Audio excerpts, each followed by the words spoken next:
and welcome to the brand new edition of Story Talkies.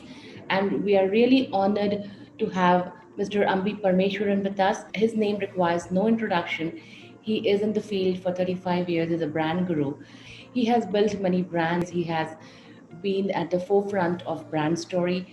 He now runs a brand consulting organization. He has written a number of books, and the latest being Spring, where he talks about how brand resilience and how personally people can bounce back from any failure. Today, we will be talking to Mr. Parmeshwaran about the essence of business storytelling and how it is important for every brand to build a consistent brand story. Welcome to Story Talkies, Mr. Parmeshwaran. It's an honor to host you. Thank you. Thank you, Nidhi, for inviting me on your platform. Happy to be here. Happy to share my two bits of wisdom with your newsletter readers. Mr. Parmeshwaran, you have seen the brand story in essence evolve in the past so many years, and today we see a lot many brands focusing on building a consistent narrative consciously. How do you see it's important for brands to have a consistent story all across? Brand storytelling is relatively new. David Acker wrote a book on brand storytelling. It came out 2-3 years ago. But all good brands from time immemorial have always practiced the concept of building a consistent narrative around what they want to say.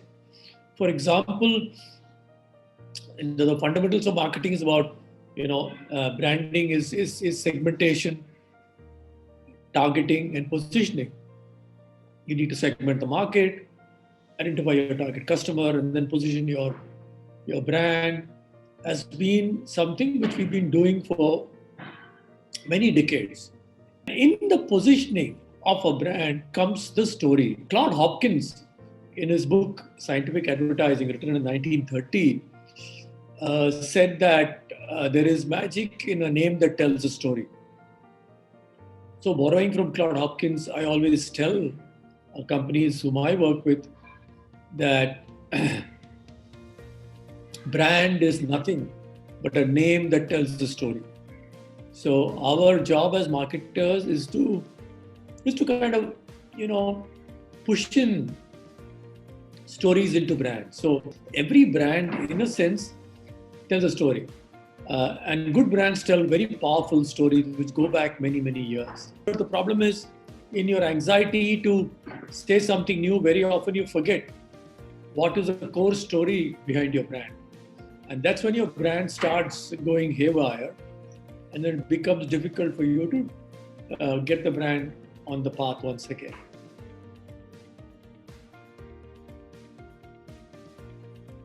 Now, every brand, whether they are concerned with Women's Day or a Father's Day or any other day, they start creating tons of content because everyone else is talking about it. In such a scenario, how do brands distinct themselves? Is it important for me to jump into every wagon, or do I choose where I want to say and what I say? First of all, you need to understand what is your brand, right? What is the brand positioning? What is the story behind your brand? Now, once you got that clear, then you have to do things which amplifies that. Now, if your brand is about fuel efficiency, it's got nothing to do with Women's Day. What are you going to do on a Women's Day? Maybe you keep quiet. So there is no need for every brand to jump up and down on Valentine's Day or Women's Day or Independence Day or Republic Day and say something. There is no rule that says that you need to do something on that day. So during this Women's Day, certain brands did very interesting stuff. I mean, recently, Mahindra did something very interesting, which was consistent with their brand, which was about tractors and about a woman, about a young girl going to appear for a driving test to get a driving license to drive a tractor. Also, it is consistent with the Mahindra's overall thing that they always have this entire thing about women empowerment. So this Nani Kali is their NGO. So that I thought was very, very consistent. If you look hard enough, you can find something which is relevant to your brand and relevant to a consumer and relevant for the day. If you can't find something, it's better to keep quiet.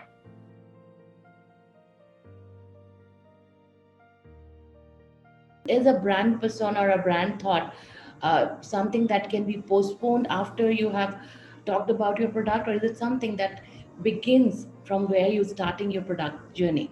It depends on the product category. A B2B product in the technology space will have to speak of technology. I mean, they can't talk of, you know, something light. So they have to talk of technology. I don't think they can get away from that. But as they start progressing on their journey, they will have to decide what is that one thing about their technology they want to speak about. Is it going to be speed? Is it going to be ease of use, or is it going to be ease of operation, or is it going to be cost or cost saving? You got to pick something in that technology haze which is relevant to the consumer. So when you launch a new service, you may not know what will click. So as a young startup, you got to be in the beginning, maybe take a slightly broader umbrella position. Once the brand starts gaining some momentum, then you stop and you figure out which is that one benefit I want to ride on. Like I said, it could be ease of implementation, or it could be, cost reduction, or it could be improved customer service, whatever it is.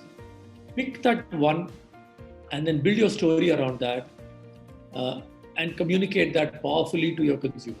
There is a disadvantage of a startup. A startup comes with no baggage. They can go whichever way they want. But you got to decide on that sooner than later, because otherwise you're going to confuse everyone. You'll confuse people within your company. You'll confuse your investors, and you'll confuse your customers. Most importantly.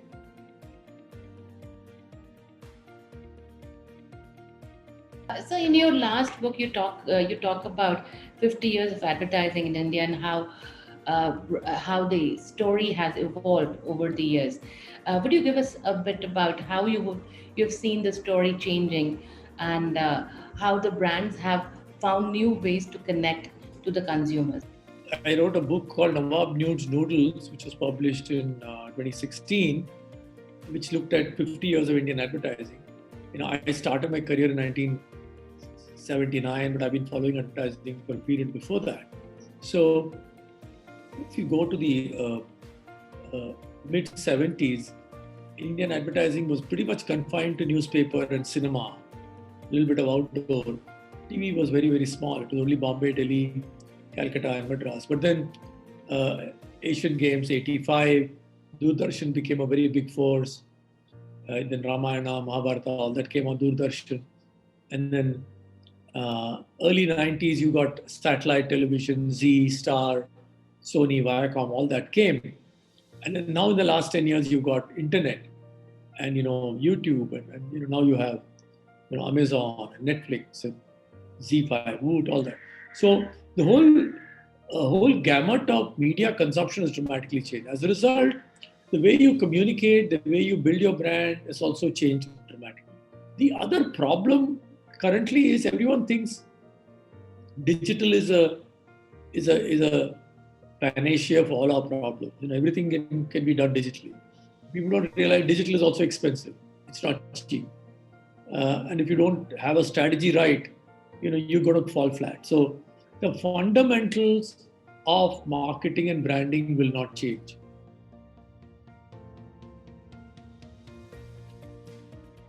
The way we interact with each platform, that's going to be different, right? How do we actually build a cohesive strategy which looks at different media for the benefit or for the connect it can provide? It cannot be a one size fit all kind of approach, can it be? It is really one size fits all. You cannot say one thing on TV, another thing on Facebook, a third thing on Twitter, a fourth thing on Insta, and a fifth thing on television, and a sixth thing on outdoor, and a seventh thing in the shop. You can't do that. The problem was 10 years ago, brand marketers went a little crazy. And I remember a particular brand I was working on. they called for a digital agency pitch. So I met the marketing head and I said, look, we are handling this brand, we are handling the creative of this brand. Our sister company does the media for this brand. Our associate is doing the digital for this brand. Everything is being done by us. You're calling for a digital pitch. There are clients who say, I've got an agency which manages my website, another agency which does my social media posts, a third agency which does videos. This is havoc. This is complete madness. The problem is, even within marketing team, there is a brand manager and there is a social media manager and there's a digital manager. These guys don't know what each person is doing. So everyone is being measured on some crazy metric like shares and clicks or whatever, which is all crap. Right? Finally, it has to work for the brand. So I said, look, you're doing all this. What about website traffic? Who's monitoring website traffic? Oh, that my website agency is doing. I said, it's madness, yeah. You're doing something on social media, something else on YouTube, a third thing on Insta, right? And your website, you don't know who's going. This is madness. But that's reality. That's reality. A lot of clients are just completely confused. And I suppose people like you need to be engaged with them to advise them on, look, yeah, you have to get some method into this madness. And I repeat, it is a one size fits all world. Whatever you do, it has to work for the brand. It has to connect to the consumer. It has to work for the brand, which means it has to drive sales. It has to drive image. If you have a website, it has to drive website traffic. It has to drive inquiries. It has to drive test drive. If it's a car, if it's a software, it has to drive demos. It has to drive something.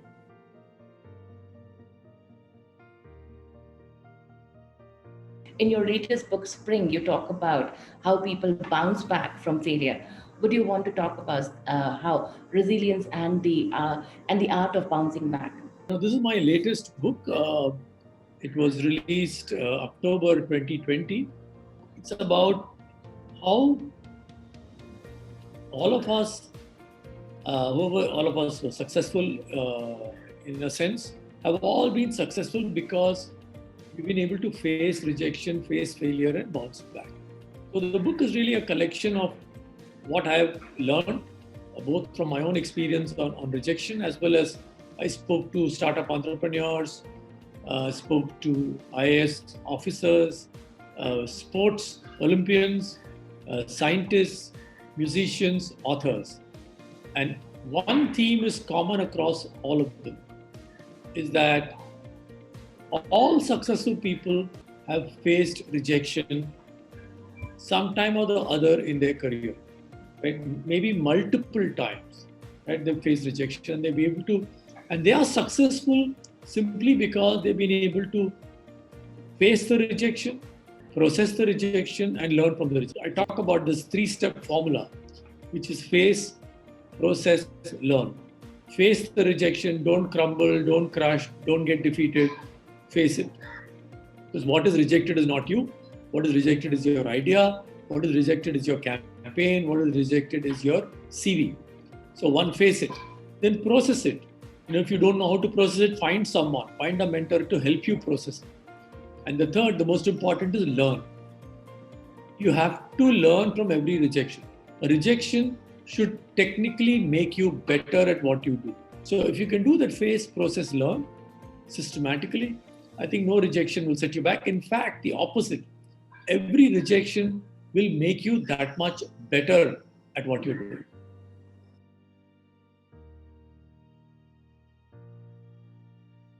One in every 4 startup fails because they have gone wrong with their marketing. So for them, you have any tips that they can take in consideration and build a stronger marketing and branding strength? I think first of all, a startup has to realize that the importance of branding, and that realization has to come early enough. And then you need to find out, if you don't have the skill, identify a mentor, identify a consultant whom you can go to for advice, and then listen to them. No point going in, meeting them and giving them money and then not listening to what they're saying. Listen to them. Be ready to make changes, be ready to adapt, right? Because you're a startup and you can be successful only if you can adapt. The problem with big companies is they are not adapting fast enough. As a startup, your core strength is that you're flexible and you cannot let it go. But you cannot underestimate the importance of branding or the importance of marketing. I think most startups should pay attention to what you're saying, and I'm really delighted to host you on Story Talkies. It has been a pleasure. The conversation has been so enriching. We have got such interesting advice and a very thought-provoking uh, perspective. It says that one size fits all, that we have to have a consistent brand story, we have to build a consistent brand experience, and not every brand is equipped to do it on their own. So don't hesitate to reach out and build your story with the help of those who can help you get there. Thank you very much, Mr. Parmeshwaran, to give time to Story Talkies. It has been a pleasure speaking to you. That's all we have in this edition of Story Talkies. We'll come back with conversations that matter. Thank you. Thank you. Thank you very much. Bye. Thank you, sir.